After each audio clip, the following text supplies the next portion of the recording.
मित्रांनो, आपण बघितलं तर संपूर्ण जगामध्ये जी बौद्ध पौर्णिमा आहे किंवा जिला वेसाक डे असं म्हटलं जातं, ती संपूर्ण विश्वामध्ये आज साजरी केली जाते. संपूर्ण विश्वामध्ये असणारे जे धर्म आहेत, या धर्मांमध्ये मानवतेचा संदेश देणारा जो धर्म आहे, जो धम्म आहे, तो तथागत भगवान गौतम बुद्धांनी साऱ्या विश्वाला दिला. आणि म्हणून अगदी सिद्धार्थापासून ते बुद्धत्व प्राप्त होईपर्यंतचा त्यांचा जो प्रवास आहे, तो अखिल विश्वाला समता, स्वातंत्र्य, न्याय, बंधुत्व याची आठवण करून देतो.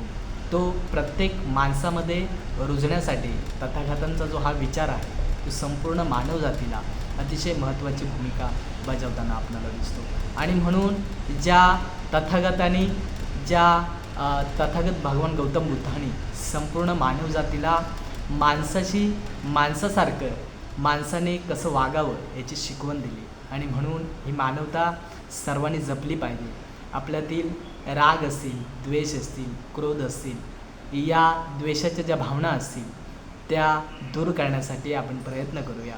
आणि या वैशाख डेच्या निमित्तानं तुम्हा सर्वांना खूप साऱ्या शुभेच्छा देतो. तुमच्या जीवनामध्ये उत्तम मंगल घडो अशा प्रकारची मंगल कामना करतो. तुम्हाला चांगल्या प्रकारचा आरोग्य लाभो, संपत्ती लाभो, चांगल्या प्रकारचा निब्बाणाचा जो मार्ग आहे त्या मार्गाकडे तुमची वाटचाल हो, अशा प्रकारची मंगलमय कामना या व्हिडिओद्वारे मी या ठिकाणी प्रदर्शित करतो. आणि म्हणून पाली भाषेमध्ये असं म्हटलं आहे की सुखो बुद्धानुत्पादो, सुखो सधम्म देसना, सुखो संघर्ष सामग्री समगानन तपोसुख. बुद्धांचा जो जन्म आहे तो अतिशय सुखकारक आहे. बुद्धांचा धम्म अर्थात जो जीवन मार्ग आहे तो देखील सुखकारक आहे.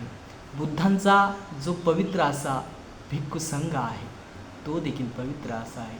आणि बुद्धांचा जो तपमय मार्ग आहे, मेडिटेशन आहे, ते देखील सुखकारक आहे. आणि म्हणून तथागत भगवान गौतम बुद्ध हे प्रथमतः सुखकारक, द्वितीय सुखकारक आणि पुढे सुद्धा सुखकारक अशा प्रकारचा त्यांचा जो हा धम्म आहे तो अखिल मानवजातीला मिळो अशा प्रकारची सद्भावना या ठिकाणी व्यक्त करतो. आणि या व्हिडिओच्या माध्यमातून सर्वांची जय भीम करून राहिलो. जय भीम.